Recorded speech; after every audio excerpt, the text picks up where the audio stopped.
Bagian peluru yang masuk, coba simak ya. Peluru masuk kemari. Nah, ini katanya adalah bagian peluru yang masuk. Nah, ini adalah bagian betis yang dekat dengan tulang. Bagian sini memang kulitnya ketarik, jadi mudah ditembus. Coba kita simak lagi ya.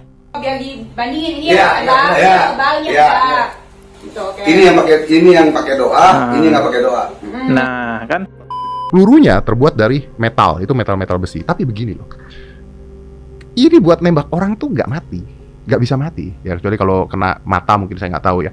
Terus kalau saya pakai baju seperti ini aja, ya, terus saya ditembak gitu, ya nggak sakit lah, paling biru atau berdarah gitu, karena saya pernah tembak sama beginian gitu. Assalamualaikum warahmatullahi wabarakatuh. Subscribe dan juga loncengnya ditekan biar nggak ketinggalan video berikutnya. Oke, masih seputar perdukunan yang akan kita bahas di channel ini. Kemarin ada sih yang apa itu namanya, joget-joget di masjid ya. Biasanya kan saya reaction video-video kayak gitu dan memberikan edukasi juga bahwa itu tidak baik. Tapi sekarang kita ya banyak bahas perdukunan, jadi yang kayak gitu mulai tertinggal. Tapi nanti saya akan kembali lagi lah ya, bahas-bahas kayak gitu. Intinya apa aja lah ya yang aneh-aneh, yang bisa menimbulkan syubhat, bisa menimbulkan keraguan-raguan terhadap iman Islam kita, terhadap akidah kita ya, saya reaction di channel ini untuk mengedukasi banyak orang ya. Kalaupun saya ada yang salah ya, karena saya manusia juga ya, silahkan nasihati saya di kolom komentar. Saya tidak pernah menutup kolom komentar. Oke, kita langsung masuk ke pembahasan ya. Kemarin saya nonton sebuah video podcast ya, semacam talk show gitulah atau podcast lah. Di sana ada Dennis dan guru besarnya Jindan, yaitu BHR, yang katanya sih kebal tembak gitu ya, menggunakan ayat-ayat Allah. Jadi kebalnya itu karena menggunakan ayat-ayat Allah. Wow, luar biasa. Rasulullah Shallallahu Alaihi Wasallam aja manusia termulia, bersih dari dosa, bahkan mendapatkan wahyu dari Allah Subhanahu wa taala melalui malaikat Jibril. Tapi ketika berperang Rasulullah cedera, dan para sahabat juga banyak yang syahid ketika berperang. Jadi janggal banget teman-teman kalau ada orang yang ngaku-ngaku kebal menggunakan ayat Allah, dan kekebalan itu bisa digunakan setiap saat lagi ketika pembuktian dan lain-lainnya. Ya Allah, Rasulullah aja nggak sampai segitunya. Oke, langsung aja coba kita simak videonya guys ya. Ini orang sakti, katanya sih sakti ya. Coba kita simak ya. Tuh, ini shopping tuh. Membuktikan rasa sayang abang, cinta abang kepada cucunya Nabi Muhammad SAW. Jadi kalau bicara kembali kepada airsoft gun gitu ya. Iya, airsoft gun itu. Ini kaki abang buktinya. Wah, ini buktinya nih. Oh, itu bekas Oh. itu ya? Tembakan dari sini. Oh, jadi pistolnya adalah airsoft gun. Oke, kita simak lagi ya. Yang penggorengan bolong ya. Kalau penggorengan bolong, abang tembak kemari. Abang tembakin di sini gitu bang? Oke, kalau menggunakan penggorengan bolong, tapi kalau menggunakan kaki dia katanya nggak bolong gitu ya. Jadi abis sebelum nyoba ke orang, abang coba dulu sendiri. Oke. Ini bahasa. Gimana sih? Lecet dong. Iya, nggak apa-apa tuh. Wow, Kok nggak apa-apa? itu dia. Yang Buat bukti nih, yang ini punya anak. Buat bukti di hadapan Allah. Yang ini punya saya, ini punya Haddad. Oh, gitu ada namanya ya, bekas-bekas Ini ya. bukti di hadapan Allah Wah, bahwa ayat Allah tuh ada. Kemarin itu kan ada. Wah, abang bilang, katanya kebal tembak, waktu ini berdarah. Sengaja abang berdarahin. Ini satu, satu, dar, nggak mempan kan? Kedua ya, jebol ini, darahin, peluru masuk kemari. Ini demi Allah. Oh, biar di Oh, jadi ini yang masuk peluru, yang satunya tuh enggak, katanya ada di bagian sini lah ya, betis ini ya. bandingin ini Iya, kebalnya iya, ya. Ini yang pakai doa, ini nggak pakai doa. Oh, oke. Allah. Iya, yang satu nggak masuk, yang satu Masukin, Masuk. masukin sengaja. Karena kata orang peluru itu, goti itu mainan anak-anak dan beli di pasar gembrong, kagak bisa berdarahin orang. Oke. Ini abang keluarin dari sini, ini dulu nih aurat ya, abang keluarin, ini pelurunya. oh sampai masuk. Iya. Masuk Ada kemari. video, Ada videonya. Cuman di YouTube disamarin. Jadi mohon maaf, ini bukannya sombong gimana? Kan, enggak. Oke. Ngebuktiin. Oke, kita ulang lagi bagian yang dia jelasin. Ini pakai ayat Allah, ini bukan pakai ayat Allah. Oke, ini dia guys ya, kita simak coba ya. Iya, iya, kebalnya iya. ya. Oke. Ini yang pakai doa, ini nggak pakai doa. Oke, Ya, begitu. Allah. Iya, yang satu nggak masuk, yang satu Masukin, Oke. masukin sengaja. Karena kata orang peluru itu, goti itu mainan anak-anak dan beli di pasar gembrong, kagak bisa berdarahin orang. Oke, seperti itu. Jadi ada bagian yang ditembak dibacakan ayat-ayat Allah, jadi nggak tembus. Tapi ada bagian yang ditembak tidak dibacakan ayat-ayat Allah, lalu tembus. Nah, disitulah pembuktian saktinya katanya, kebalnya. Saya yakin podcast tersebut pasti ditonton oleh non-muslim juga, karena Dennis kan non-muslim. Dan saya nggak mau nanti non-muslim melihat agama Islam itu mengerikan. Loh, kok cuman membuktikan ayat Allah aja harus ditembak semacam itu? Nggak teman-teman, nggak seperti itu. Orang Islam itu ya, mau nyembelih hewan aja itu harus memilih pisau yang paling tajam, setajam-tajamnya. Agar apa? Agar tidak menyiksa binatang yang disembelih. Bahkan banyak orang yang jadi mu'alaf karena menemukan kelembutan dan kasih sayang di dalam ajaran agama Islam, baik itu contoh dari Rasulullah maupun di dalam Al-Quran. Ini menandakan bahwa ajaran agama Islam itu rahmatan lil alamin, kasih sayang teman-teman.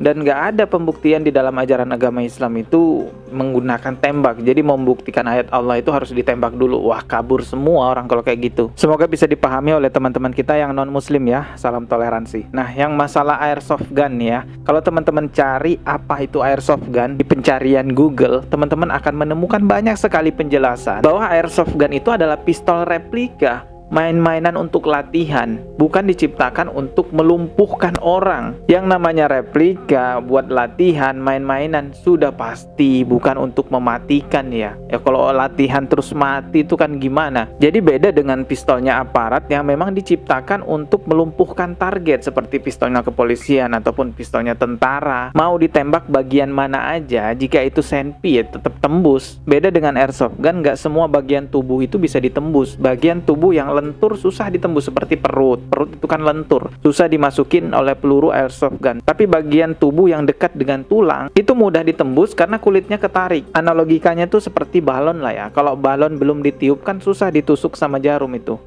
agak susah lah. Tapi kalau sudah ditiup jadi besar balonnya, itu sedikit aja kita sentuhin ujung jarum ke balon itu, langsung pecah itu balonnya. Nah, coba kita simak ya penjelasannya guru besarnya Jindan nih, bagian peluru yang masuk. Coba simak ya. Peluru masuk kemari.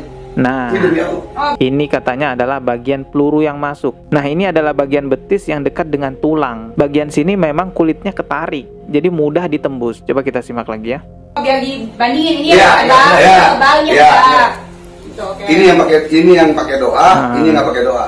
Nah, kan jadi jelas ya, bagian yang tembus itu adalah bagian kulit yang ketarik, jadi mudah ditembus dengan airsoft gun. Tapi bagian kulit yang lentur gitu ya susah ditembus. Ibaratnya ya seperti balon itulah ya. Kalau balon itu belum ditiup kan kita agak susah nusuknya pakai jarum. Tapi kalau sudah ditiup balonnya dan jadi besar itu ya, dan balonnya kan ketarik, sedikit aja kita sentuhin dengan ujungnya jarum itu udah pecah balonnya.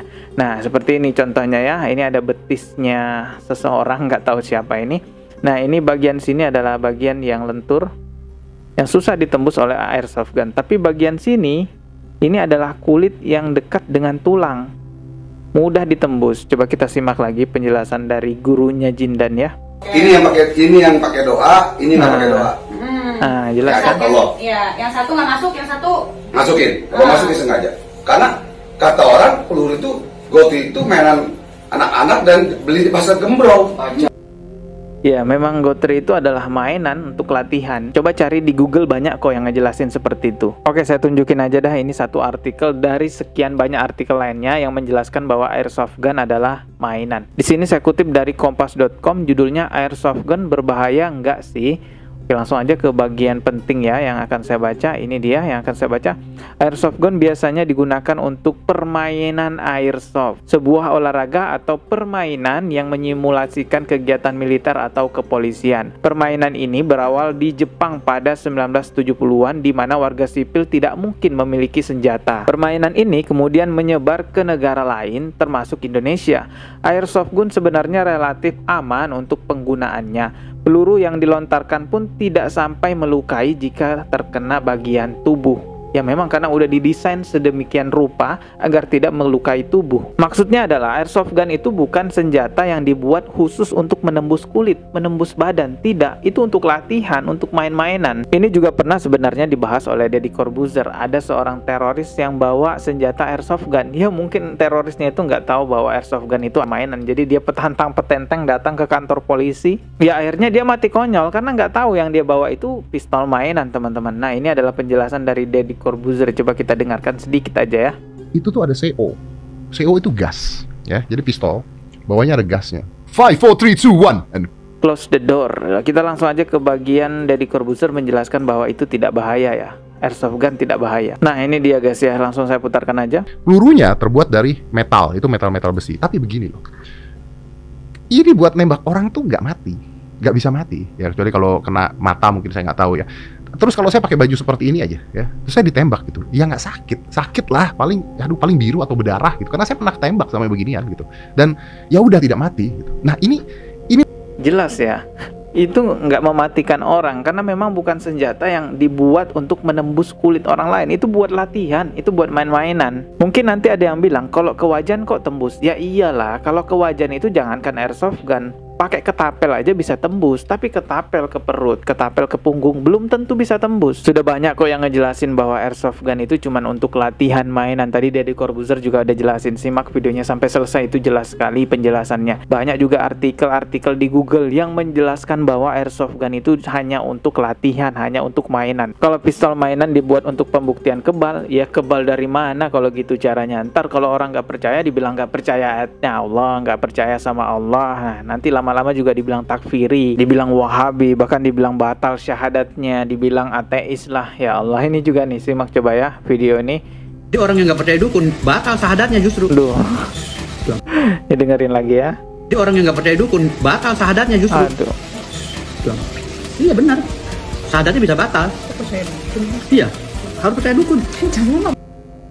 Lucu ya, asli kayak gini nih lucu banget nih, orang yang nggak percaya dukun dibilang batal syahadatnya. Musyrik gimana sih? Musik, emang dukun apa? Apa dulu? Kan kita nggak boleh percaya sama manusia, gimana sih? Aku nggak boleh percaya sama ini lagi salah. Ini kan dukun manusia. Kamu salah lagi. Pemahamannya salah. Udah jangan di. Salah kamu. Ini yang harus diluruskan karena kalian tuh udah terlanjur bodoh, dikebiri oleh orang-orang ateis dan komunis. Makin melebar sampai fitnahnya luar biasa ya. Orang yang nggak percaya dengan dukun dibilang batal syahadatnya, dibilang dikebiri sama ateis, komunis. Allahu Akbar. Entah laknat apa yang akan Allah berikan kepada orang-orang semacam ini. Ya semoga segera cepat bertaubat ya, agar tidak ada laknat dari Allah Subhanahu wa taala. Karena udah jelas sekali bahwa Allah melarang kita untuk mempercayai perdukunan. Ya itulah sebabnya kenapa sampai sekarang saya masih mereaksi video-video perdukunan ya, yang ngawur-ngawur gini. Ya karena memang bahaya sekali buat akidahnya umat Islam. Oke guys, itu yang bisa saya sampaikan di konten kali ini ya. Subscribe dan juga loncengnya ditekan biar nggak ketinggalan video berikutnya. Mohon maaf jika ada kata yang salah. Hati-hati jangan percaya dengan perdukunan. Wassalamualaikum warahmatullahi wabarakatuh.